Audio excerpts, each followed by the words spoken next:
नमस्कार मित्रांनो, आपण टोलवरती गेलं की आपल्याला कळतं आपलं फास्टॅग हे ब्लॅक लिस्टेड झालेलं आहे. आपल्यालाही माहित नसतं, तिथं गेल्यावरती आपल्याला समजतं. एकतर मग आपल्याला तिथं डबल टोल द्यायला लागतो, नाहीतर गाडी रिवर्स घ्यायची म्हणजे तिथं आपल्याला खूप त्रास होतो आणि आपण गडबडून जातो. त्यासाठी घ्यायची काळजी अशी आहे की आपल्याला कसं कळावं की आपलं फास्टॅग चालू आहे की ब्लॅक लिस्टेड आहे. फास्टॅगची एक लिंक असते, त्यावरती जाऊन तुम्ही फास्टॅग टाकलं, गव्हर्नमेंटची साईट आहे त्यावरती तुमचा फास्टॅग टाकून तुम्ही बघू शकता की तुमचं स्टेटस ऍक्टिव्ह आहे की डिऍक्टिव्ह आहे की केवायसी पेंडिंग आहे. तुम्हाला 1 वर्षाची लिमिट दिलेली असते प्रत्येक टॅगला.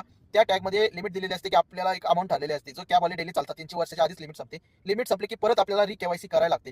एका फास्टॅगला 1 वर्षाची लिमिट असते, प्रत्येक वर्षीला याला केवायसी करायची असते. हे नोटिफिकेशन येत नाही, हे त्यांनी चालू केलं पाहिजे. हे कोणालाच नोटिफिकेशन जात नाही की आपली केवायसी संपत आली आहे की ट्रान्झॅक्शन लिमिट संपत आलंय. हे त्यांनी सुविधा चालू करायला पाहिजे. हे प्रत्येक वेळी टोलला गेलं की खूप गडबडून जातो, आपल्याला समजत नाही की काय करावे अशा वेळी.